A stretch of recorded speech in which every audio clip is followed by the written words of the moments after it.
Yo, what is good, guys? This is Charles from Team COG coming at you guys here with another Infernoble video.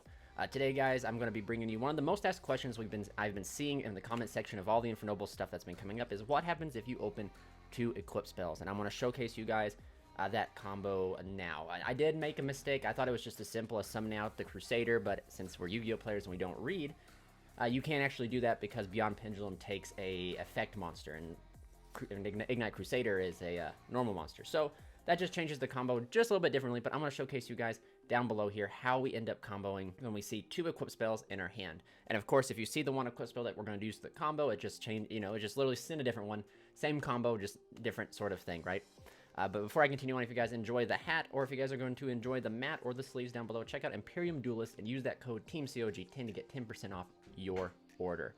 So without further ado, let's jump on down into the combo. Okay, guys, so here we go. All you need for this combo, man, really is just 2 warriors, the 2 equips that you are going to hypothetically open. So you have technically, if you open connector, you have 3 flex spots. If you open like red layer plus flint, or like any sort of like red layer plus additional like warrior monster, you just have 1 flex spot in your hand, which is okay because we can use that to our advantage. So to go ahead and start off with, guys, you go ahead and you normal summon out Neospace Connector. Gives you the Dolphin. Now again, if you're using this, if this is the same iteration you're using, go ahead and pitch a card, look at their hand, move forward. But since we're not doing that here, we're just pretending like, it's just 2 warriors. We're going to go ahead and go here, and we're going to make our first Isolde. Isolde's effect is going to activate, grabbing us Ignite Crusader. Then we're going to use Isolde's effect to go ahead and send the Durandal. It's very important you send Durandal here. If you open Durandal, send like DDR, because that gives you a little bit more further extending plays. To go ahead and summon out Renaud. Renaud's effect is going to grab that Durandal. You're then going to equip the Durandal to either Isolde or Renaud and use its effect to destroy itself to add herself the Ignis Phoenix, the Draco Slayer. Now you're going to do the Triff thing and activate Ignite Crusader in the Pendulum Scale here and Ignis Phoenix, the Draco Slayer here. Now if you have the scales and the levels in your hand, you want a Pendulum Summon, go ahead. But for this combo sequence, we're not using that. We're using just the Ignite Crusader and the Ignis as like resource management in a way. We're going to go ahead and use Crusader's effect to destroy itself and an Ignite in the other scale to add 1 Fire Warrior. We're going to add ourselves Oliver, and then Ignis is going to trigger summoning out the Majesty Pegasus. Go ahead and use Pegasus's effect, discard a card to go ahead and add Black Garden. So right here, guys, if you guys are still with me, you're going to go and activate the Black Garden, and then you're going to take the Majesty Pegasus and the Isolde, and you're going to go right into Sprite Sprint. So Sprite Sprint is going to be Chainlink. I think Sprite Sprint has to be Chainlink 2, and then Garden has to be Chainlink 1. Sprint's going to go ahead and send Doppel, and then Garden's going to trigger, giving us 1 token to the opponent, which I'll signify using the red dice.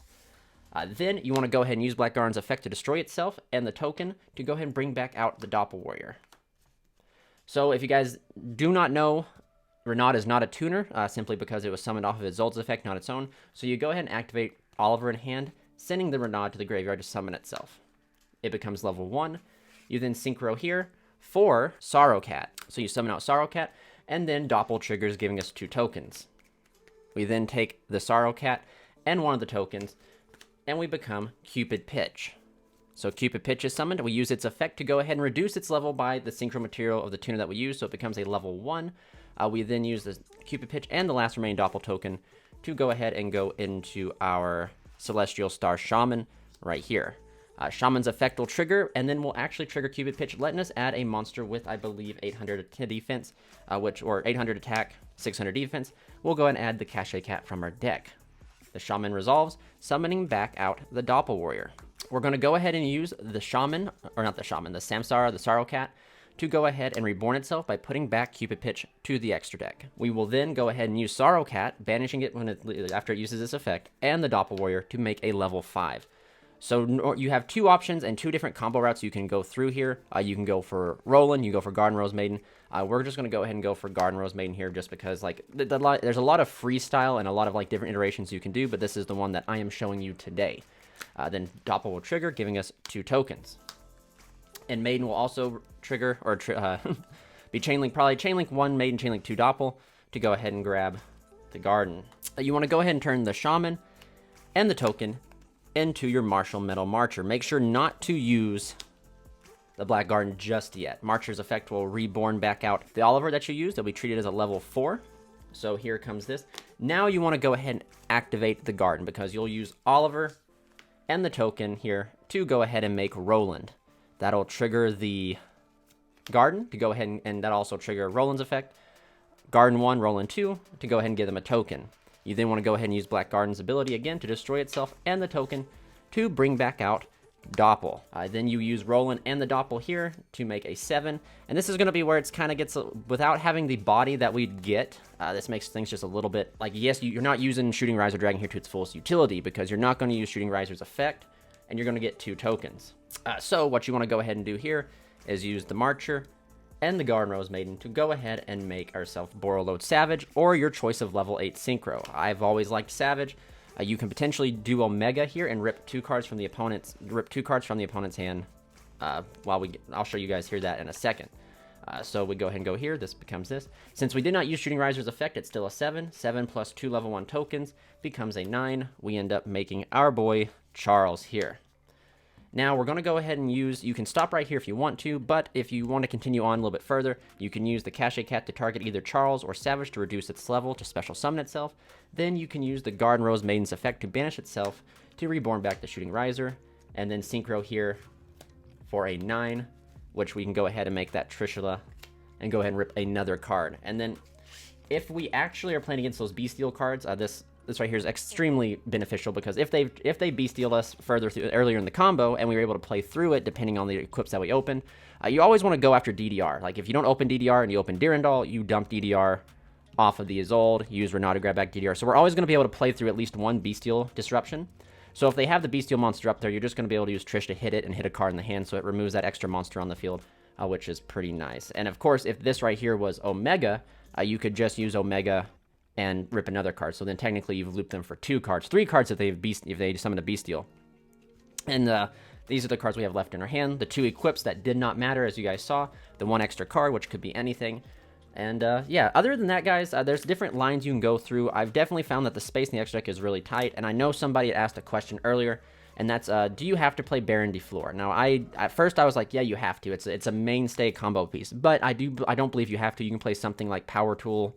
Not the Power Tool Over Dragon, Power Tool Brave Dragon, I think is what it's called. You can play that because in the same combo line, the normal standard combo line, this could be Power Tool, Brave Dragon. So then you have 3 disruptions. Or if you're also playing the standard combo, instead of making up and linking up over into Baron, you just make this, and I believe you just get left with a token. So I guess it's entirely up to you. You could also debatably like play the Power Tool over the Trishula. But the Trishula is so good because it lets you rip a card through just the standard combo. So like you're ending on Savage, Charles, and Baron while ripping 1 card on top of it. So that's just that right there. It's entirely up to you. But there is definitely budget options to play. So you do not have to use the Baron because I know Baron's pretty pricey. And I foresee it getting a reprint hopefully here soon for everybody. But yeah, that is just one of the mini combos that I plan to do. I plan to do a test hand video just so you guys can like see the different lines and stuff, but it's going to be a very long test hand video simply because, well, it's, this deck has definitely got a lot more complexity to it, and it just will take some time sitting there doing it. But of course, if you guys don't know, like the ending board, during the end phase, Roland will activate sending the Metal Silver Armor if you didn't already send it to go ahead and grab us the Gearfried, because Gearfried is remarkable. And then we'll go ahead and, see, I've already messed up. You want to go ahead and use the Oliver that's in your graveyard before you do that to equip to Charles. Then you go to end phase, send this, add this, and then Charles effect to pick up the Metal Silver, and then to grab Ogier from the deck. So then your Charles is immune to targeting. You have the soft lock, all that type of stuff going on. I do know that if you were using the Power Tool Brave Dragon, you couldn't use its effect right away because like you wouldn't have this many zones. So maybe going for Trishula is not entirely too bad, especially if you do have a level 1. Like if you do have like Renaud still in hand, because since Renaud didn't summon itself, it can still be summoned by its own effect and its own condition. Means you could turn this into like a Baron too. So it all depends on like what you open and stuff like that. But I mean, technically speaking, ripping a card, negating, and then you have the soft lock with Charles, that's still nothing to laugh at. Like still, like Charles alone with Metal Silver can still win games. But if you guys enjoyed this combo, please let me know down below. If you guys know different avenues and different lines of play, because sometimes with it takes different sets of eyes to be able to see things and like understand like which direction like they're going and stuff. So if you guys saw something that I did not, comment down below. And without further ado, guys, stay safe, stay healthy. This is Charles from Team COG, signing out.